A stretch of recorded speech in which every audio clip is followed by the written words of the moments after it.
कुमार देव education में अपने channel में आपका स्वागत करता हूँ। इसका पार्ट 5 रहीम। आप कुछ भक्तिकालीन कविताएं पढ़ चुके हैं। आपने अनुभव किया होगा कि इस काल की कविता में ईश्वर भक्ति के साथ मनुष्य की दैनिक जीवन की उलझनों का वर्णन भी है और उससे छुटकारा पाने के लिए आवश्यक नैतिक बल प्राप्त करने के उपायों का भी उल्लेख है। इसलिए इस कविता को धर्म और नीति की कविता के रूप में जाना जाता है। कवि रहीम भक्तिकाल और रीतिकाल के मिलन बिंदु पर है। उन्होंने भक्ति, नीति और श्रृंगार का बहुत सुंदर रूपान किया है। वह विशेष रूप से अपने नीतिपरक दोहों के लिए विख्यात है। रहीम को लोक व्यवहार का बहुत अच्छा ज्ञान था। उनके लिखे दोहे कहावतों और लोककृतियों का रूप ग्रहण कर चुके हैं। तभी तो रहीम का काव्य बहुत लोकप्रिय है। छंदों में उन्हें दोहा, सोरठा और भरवे अधिक प्रिय है। उद्देश्य: इस पाठ को पढ़ने के बाद आप निर्धारित दोहों का भाव स्पष्ट कर सकेंगे, कवि की काव्यगत विशेषताओं का उल्लेख कर सकेंगे, उपयुक्त अंत कथाओं का दैनिक जीवन का उपयुक्त प्रयोग कर सकेंगे, भाव और शिल्प सौंदर्य का विश्लेषण कर सकेंगे, रहीम की रचना शैली पर टिप्पणी कर सकेंगे। क्रियाकलाप: आपने आसपास ऐसे बहुत से लोगों को देखा होगा जो अचानक ऊंचे पद पर बहुत गए या बहुत सी संपत्ति मिल गई और उनका व्यवहार सामान्य नहीं रहा। कुछ प्रसंग याद कीजिए।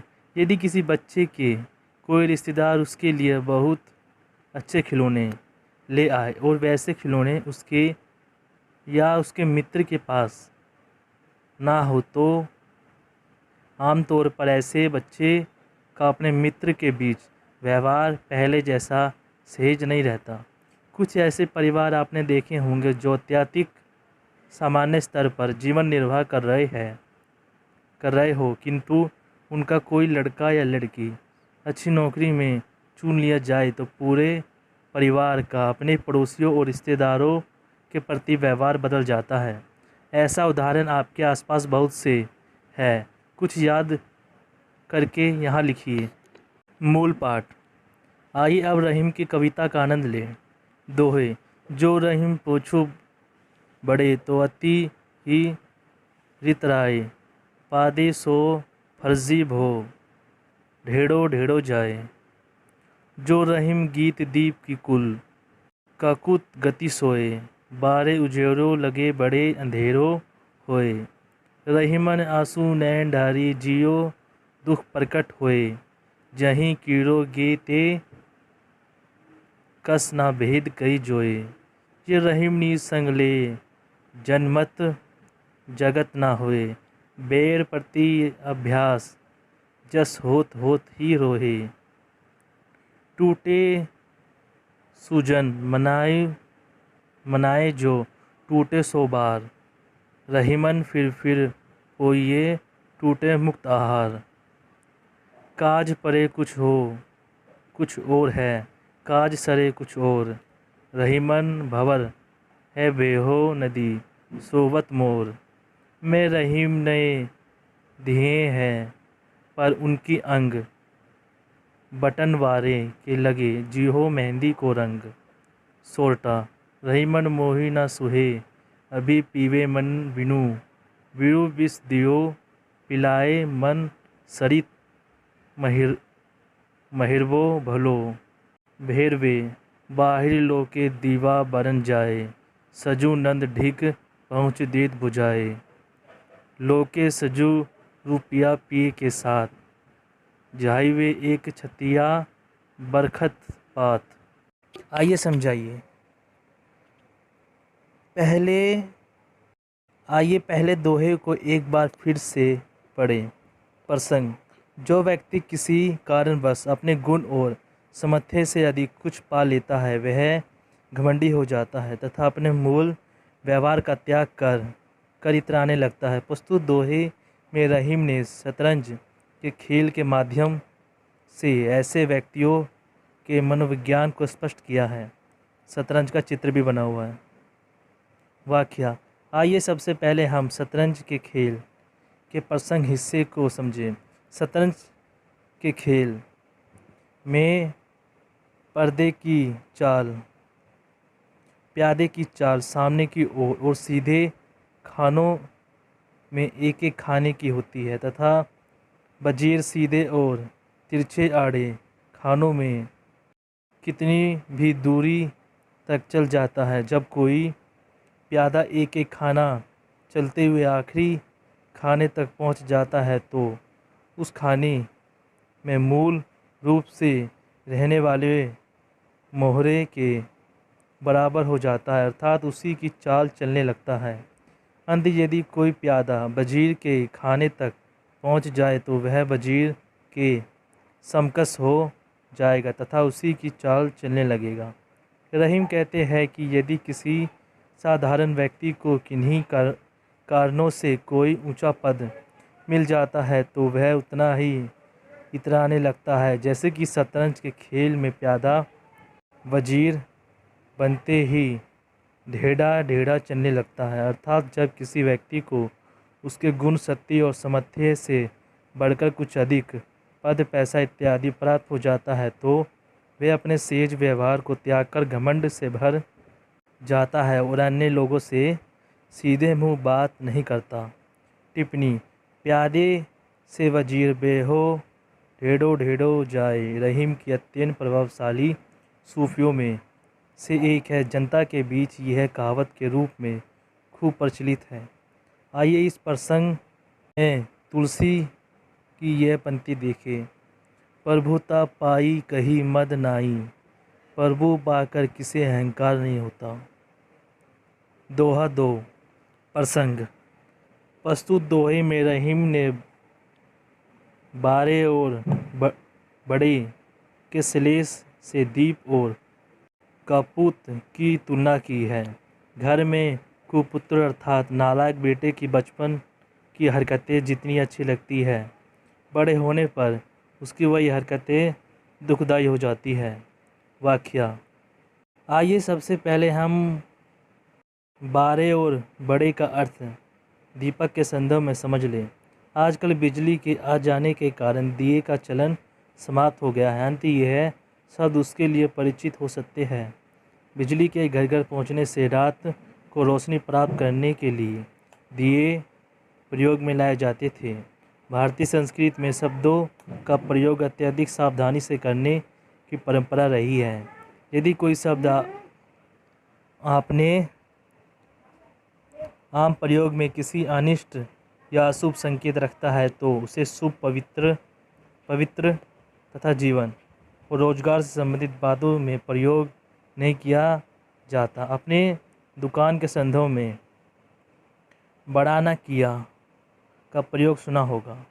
चूँकि दुकान बंद करना दुकानदार के रोजगार के बंद होने का भी अर्थ रखता है, इसलिए कुछ समय तक रोज़ शाम को दुकान बंद करना की जगह दुकान बढ़ाना कहता है। इसी प्रकार चूँकि दिया प्रकाश देता है, इसलिए दिया बुझाना की जगह दिया बढ़ाना तथा दिया जलाने की जगह दिया बालना का प्रयोग किया जाता है। ब्रज भाषा में लय वर्ण की जगह अक्सर रा का प्रयोग किया जाता है, जैसे पालना, पारना, डोली, डोरी आदि। इस कारण बोले बालपन पर के स्थान पर बारे और बालने, दिया जलाने के स्थान पर बारे का प्रयोग है। कुपुत्र का पुत्र के अर्थ में बारे का अर्थ बाल्यकाल में अर्थात बचपन में होगा तथा बड़े का उम्र बढ़ने या सहना होने पर। अब इस दोहे की व्याख्या करें। रहीम कहते हैं कि दीपक की और परिवार में उत्पन्न कुपुत्र की गति एक समान होती है। इस प्रकार दीपक के बालने पर प्रकाश फैलता है, अर्थात वह प्रशंसा का कारण होता है। बढ़ जाने पर वह अंधेरा हो जाता है, अर्थात वह व्यक्ति को असमर्थक और असहनीय बना देता है और इस तरह दुख का कारण बन जाता है। उसी प्रकार नालायक पुत्र भी अपनी चेष्टाओं और शर्तों के कारण बाल्यकाल में तो अच्छा लगता है, पर बड़े होने पर उसकी वही हरकतें अत्यधिक दुखदायी हो जाती है। बचपन में माता पिता बच्चे की वात्सल्यमयी क्रीड़ाओं और चेष्टाओं से प्रसन्न होते हैं, किंतु बड़े होने पर अगर वही बालक वैसे ही शरारतें करता रहे तो कुरूप सिद्ध होता है और दुख का कारण हो जाता है। टिप्पणी: इस दोहे में बारे तथा बड़े शब्दों का एक एक बार ही प्रयोग हुआ है, पर नए दीपक और कुपुत के लिए भिन्न भिन्न अर्थ देते हैं। अंत इन दोनों शब्दों में एक से अधिक अर्थ देने के कारण श्लेष अलंकार है। श्लेष का अर्थ होता है चिपका हुआ। जब एक शब्द से कई अर्थ प्रकट हो तो वहाँ पर श्लेष अलंकार होता है। प्रस्तुत दोहे के माध्यम से अपने श्लेष का उदाहरण तो समझ लिया है। कुल कुपुत में का वन की अवधि होने से अनुप्रास अलंकार है। दो बिल्कुल भिन्न चीज़ों में समानता प्रस्तुत करके रहीम ने अपनी विलक्षण प्रतिभा और सूक्ष्म अवलोकन शक्ति का परिचय दिया है। उजाले और अंधेरे से क्रमशः सुख और दुख का अर्थ प्राप्त होता है। साहित्य में प्रतीकार्थ रूढ़ हो चुके हैं। दोहा 3 प्रसंग। प्रस्तुत दोहे में रहीम ने आंसू के द्वारा मन का दुख प्रकट होने के बाद के उदाहरण से घर के बात घर के भीतर ही रखने का संकेत किया है। व्याख्या: रहीम कहते हैं कि आँखों से आंसू निकलकर व्यक्ति के हृदय के दुख को व्यक्त कर देते हैं, और वह करे भी क्यों नहीं। जब किसी को घर से निकाला जाए तो वह घर का भेद तो दूसरों तक पहुंचाएगा ही। यहाँ तो दो बातों का उल्लेख अत्यधिक आवश्यक है। शास्त्रों में मानव देह का वर्णन घर के रूप में किया गया है, जिसके 10 दरवाजे हैं, जिसमें 2 दरवाजे दोनों नेत्र हैं। राम कथा में रावण द्वारा अपने छोटे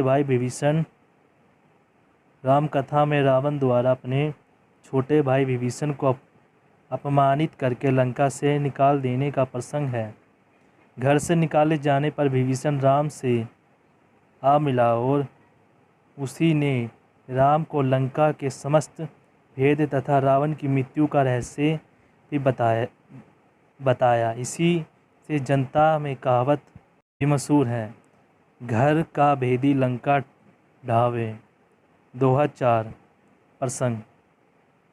प्रस्तुत दोहे में रहीम ने बैर, प्रेम, आभास और कीर्ति के विषय में बताया है कि ये चीज़ें कोई भी व्यक्ति जन्म से प्राप्त नहीं करता, बल्कि ये समय के साथ साथ विकसित होती है।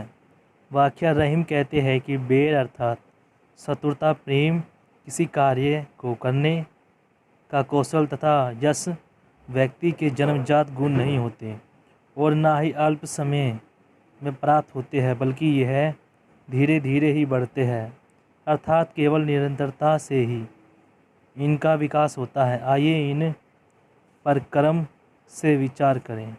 बैर मन का भाव है जो अपने अलमन का नाम आते ही जाग जाता है, अर्थात यदि हमारा किसी व्यक्ति से बैर है तो उसका नाम सुनते ही, उसकी शक्ल देखते ही हमारे भीतर ये भाव जागने लगता है। बैर घृणा और क्रोध का मिश्रण रूप है। बैर के मायने केवल लड़ाई या दुश्मनी नहीं है। लड़ाई या दुश्मनी तो किसी भी छोटे या बड़े कारण से हो सकती है, जो या तो कारण के ख़त्म हो जाने अथवा कुछ समय बीतने पर समाप्त भी हो जाती है, किंतु बैर मुख्यतः व्यक्ति की दूसरे व्यक्ति या व्यक्तियों के प्रति पूर्ण अस्वीकार की भावना है, जो घृणा या अहित साधन के द्वारा व्यक्त होती है।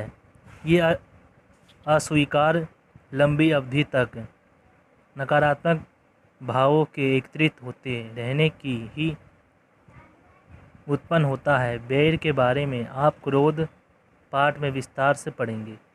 प्रति अर्थात प्रेम भी समय के साथ ही गढ़ा होता है। किसी की सैनिक समीपता से जो सकारात्मक भाव हमारे मन में होता है उसे अक्सर प्रेम कह दिया जाता है, किंतु वह प्रेम नहीं, सहज आकर्षण होता है। प्रेम आच्छय निश्चय होता है, अर्थात साथ रहने से पैदा होता है। प्रेम बैर के विपरीत पूर्ण स्वीकार की भावना है। हम जिसे प्रेम करते हैं उसके लिए कुछ भी करने के तत्पर रहते हैं और यह भावना केवल लंबे समय तक साथ रहने से ही उत्पन्न होती है। अभ्यास तो स्वयं स्पष्ट है कि समय विधि से ही आता है। किसी काम को करने का कौशल काम के लगातार करते रहने से ही प्राप्त होता है। फिर भी यह अभ्यास चाहे संगीत का हो या हॉकी खेलने के, ड्राइविंग का हो या चित्र बनाने का, ये किसी अन्य काम का यश अर्थात कीर्ति प्रसिद्धि भी लंबे समय तक किसी क्षेत्र में श्रेष्ठ कार्य करते रहने का ही परिणाम है। चर्चा और यश में अंतर है। चर्चा कुछ समय तक होती है, यश दीर्घकालीन होता है। चर्चा प्रोजित हो सकती है किंतु यश महत्वपूर्ण योगदान से ही प्राप्त होता है। टिप्पणी: जनमत जगत तथा होत ही होए में करस्मस जाता तथा हा वर्णों की आवृत्ति से अनुप्रास अलंकार है। होत ही होए कथन का शुरू तो और अनुप्रास अलंकार दर्शनीय है। वस्तु दोहे में रहीम ने कम शब्दों में बहुत अधिक कह दिया है। गहन विचारों का इतने कम शब्दों में तथा इतनी सरल भाषा में अत्यधिक सहजता से कह देने की विशेषता तुलसी के बाद रहीम में ही दिखाई पड़ती है। दोहा 5 प्रसंग: प्रस्तुत दोहे में रहीम ने सज्जनों तथा अपने लोगों स्वजन के रूठ जाने पर उन्हें बार बार मनाने की बात कही है। व्याख्या: रहीम कहते हैं कि जिस प्रकार मोतियों के हार के टूट जाने पर मोतियों को फेंका नहीं जाता बल्कि उन्हें बार बार धागे में पिरोकर फिर से हार बना दिया जाता है, उसी प्रकार श्रेष्ठ लोगों तथा अपने लोगों, कुटुंबी, संबंधी, मित्र आदि के रूठने या नाराज होने पर उन्हें हर बार मनाना लेना चाहिए।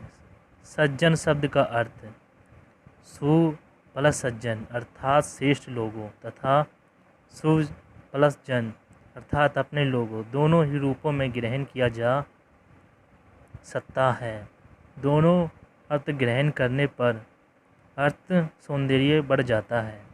टिप्पणी: सुजन में श्लेष अलंकार है जिसे आप व्याख्या पढ़ने पर समझ ही गए होंगे।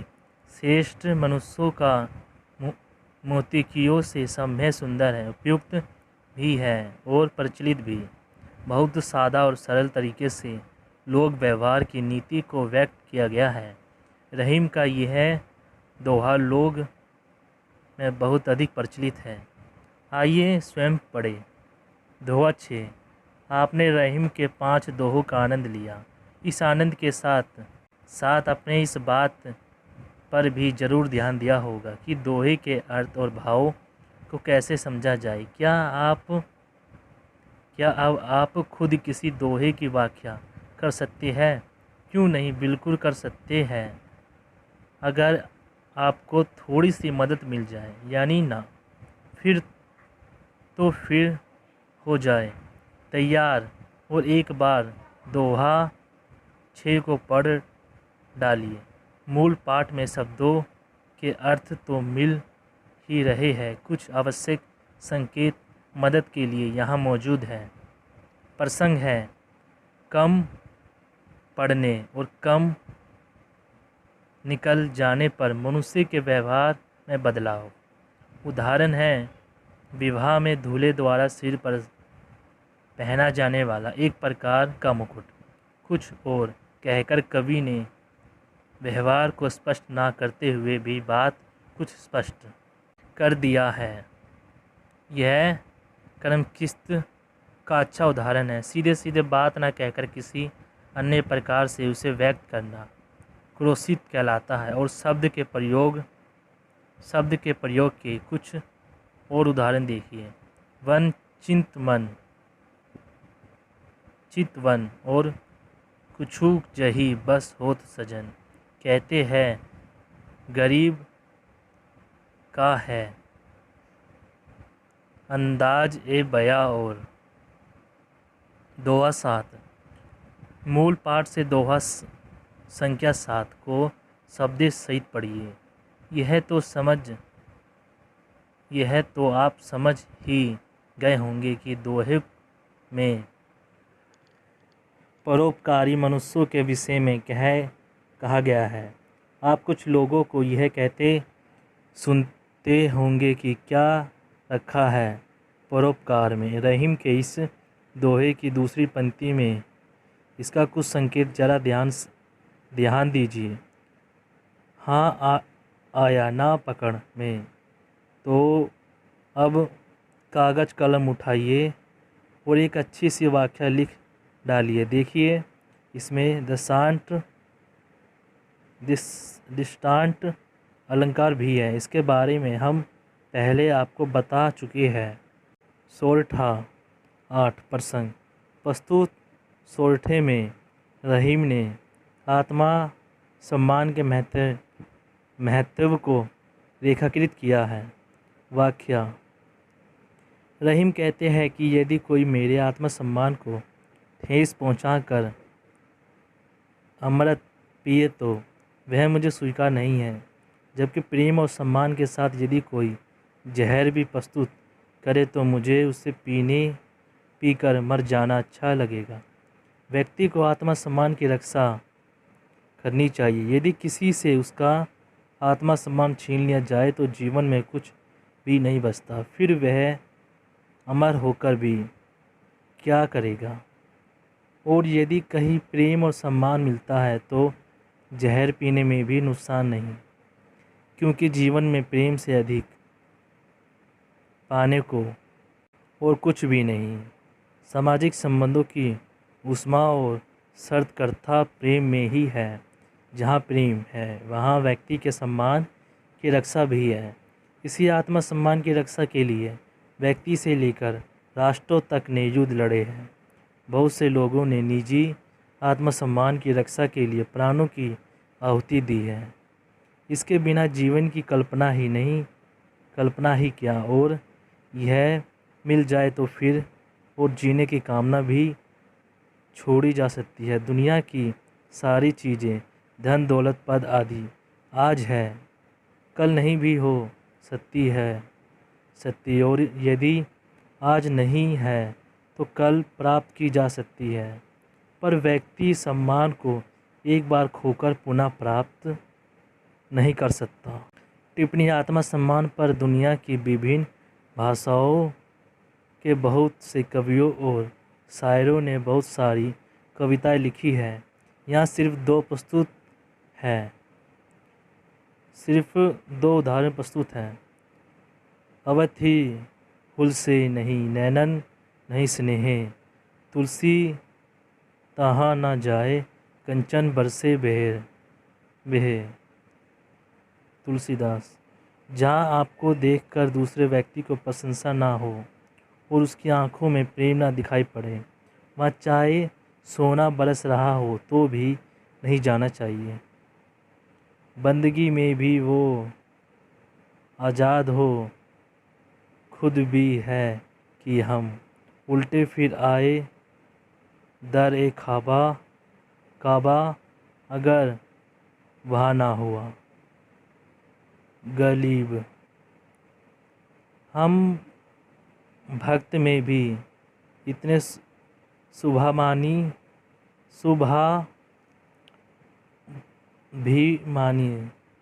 है कि अगर हमारे पहुंचने पर खंबे का दरवाज़ा खुला ना जाए तो उल्टे लौट आए। इस सोरठे की दूसरी पंक्ति सूफी के रूप में इस तरह प्रचलित है। प्रेम सहित मरिबो भलो जो विष दे दे बुलाए। बरवे नो प्रसंग प्रस्तुत। बरवे में रहीम ने आतुरता से पिए की प्रतीक्षा में रथ गाहस्त नायिका के मनोभावों का वर्णन किया है। वाक्या: शाम हो चुकी है। नायिका के पति के घर लौटने का समय हो गया है। वह दिन भर के बिछड़े अपने पिए से मिलने को आतुर है। उसका एक एक पल पिए की आहट की प्रतीक्षा में है। यह आतुरता इतनी बढ़ चुकी है कि इसे घर के भीतर नहीं रुका जा रहा। वह बार बार दिया जलाकर द्वारा पर जाती है, पर अपने अवेंग के खुल जाने तथा सांस और आनंद के तने के डर से रास्ते में बैठी अपनी सांस और नंद तक पहुँचते पहुँचते उसे बुझा देती है। नायिका गस्त है और अपनी आतुरता को प्रकट नहीं होने देना चाहती। साथ ही उसे भय भी है कि बाहर जाने पर सास और नंद उसे ताना भी दे सकती है और प्रताड़ित भी कर सकती है। टिप्पणियाँ: गहस्त प्रेम का अत्यधिक सुंदर चित्रण है। लोक संस्कृति पर रहीम की गहरी पकड़ तथा उत्तम उदाहरण है।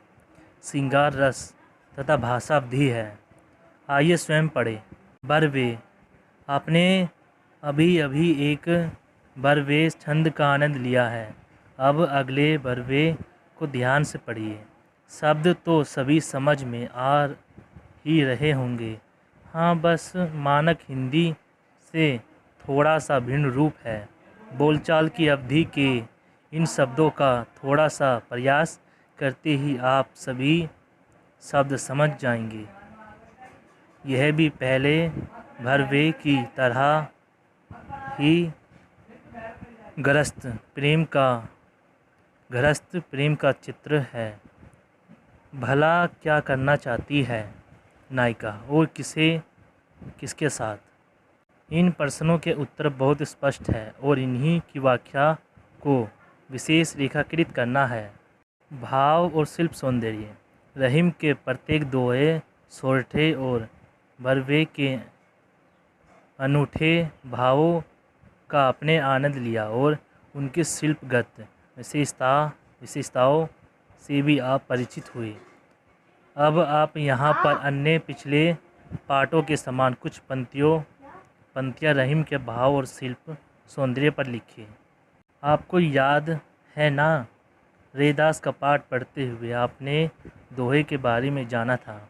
तुलसीदास के पाठ में भी अपने कुछ दोहे और साथ में चौपाइयाँ पढ़ी थी। अब क्या आप बता सकते हैं कि दोहा किसे कहते हैं? यहाँ लिखिए। क्या आप बता सकते हैं कि सोरठा किसे कहते हैं? आप एक काम कीजिए, रहीम के सोरठे को इस प्रकार पढ़िए। पहले दूसरा चरण, फिर पहला, फिर तीसरा और अंत में चौथा। क्या कुछ लगा? जी हाँ, सोरठा दोहे का ठीक उल्टा होता है। इसमें भी दो चरणों के दो दल होते हैं, पर दोहे के विपरीत इसके विषम अर्थात पहले और तीसरे चरण में 11 तथा सम अर्थात दूसरे और चौथे चरण में 13 मात्राएं होती हैं। पहले और तीसरे चरण तुलकात होते हैं। उदाहरण के लिए यहाँ देखें। रहीम मोही ना सुराय अभी प्यावत मन बिन। पहला चरण 11 मात्रा, दूसरा चरण 13 मात्रा। जो विष दे बुलाए मन सहित मरिवो भलो। तीसरे चरण 11 मात्रा, चौथा चरण 13 मात्रा। भरवे। भरवे छंद में भी 2-2 चरणों के 2-2 दल होते हैं, पर 12 + 7 की यथी से 19 मात्राएं होती हैं, अर्थात इसके पहले और तीसरे चरण में 12-12 मात्राएं तथा दूसरे और चौथे चरण में 7-7 मात्राएं होती हैं। प्रत्येक दल के अंत में जगन ISI होता है। उदाहरण के लिए यह भरवे देखें। बाहर लगे दिया हुआ। पहला चरण 12 मात्रा। बरन जाए। दूसरा चरण 7 मात्रा। कसु नंद ढील पहुँच। तीसरा चरण 12 मात्रा। देत बुझाए। चौथा चरण 7 मात्रा। आइए स्वयं पढ़ें। रहीम की कविता का अवस्वादन आप कर चुके हैं। आपने रहीम के दोहे पढ़ते समय जाना है कि रहीम अपने आसपास के वातावरण से कोई भी व्यवहार या क्रिया सुनते हैं और उससे कोई गंभीर नीतिपरक बात बता देते हैं। अपने पाठ में यह भी पढ़ा कि नीति की ऐसी ही बातें तुलसी के दोहों और चौपाइयों में भी मिलती है। आइए हम तुलसी के एक दोहे को पढ़ें। मुखिया मुख सो चाहिए खान पान को एक, पाले पोसे सकल अंग तुलसी सहित विवेक। यहाँ तो हम समझ गए होंगे कि इस दोहे में बताया गया है कि मुखिया कैसा होना चाहिए। मुखिया जैसा अब सोचकर देखिए। मुखिया जैसा, मुख जैसा। मुखिया क्यों कहा? स्वस्थ रहने के लिए हम भोजन करते हैं किस अंग से? क्या वह अंग केवल अपना ध्यान रखता है? तो मुखिया को किसका ध्यान रखना चाहिए? मुखिया में आप क्या गुण आवश्यक समझते हैं? विवेक का क्या आशय है? मुखिया में विवेक क्यों आवश्यक है? नीचे दिए गए दोहे में तुलसी की एक नीति है, एक सुझाव है। आइए पढ़ें। अवत ही हस नहीं नैनत नहीं स्नेह, तुलसी तहाँ न जाए कंजन बरसे वे। तुलसी कहते हैं वहाँ ना जाइए जहाँ सोना बरस रहा हो। सोना बरसना संपन्नता के लिए है, तो क्या तुलसी धनी संपन्न घर में ना जाने की बात कहते हैं? तुलसी का संकेत समझने के लिए दोहे की पहली पंक्ति एक बार फिर पढ़िए। ऐसा संपन्न व्यक्ति जो आपके आने पर प्रसन्न नहीं होता, मिलने से प्रशंसा नहीं प्रकट करता, वहाँ जाना आत्मसम्मान गंवाना है। उपयुक्त दोहे को आप कितना समझें? आइए नीचे दिए गए प्रश्नों के उत्तर दीजिए। मुखिया कैसा होना चाहिए? मुखिया की तुलना में मुख से क्यों की गई है? विवेकी होना मुखिया के लिए क्यों आवश्यक है?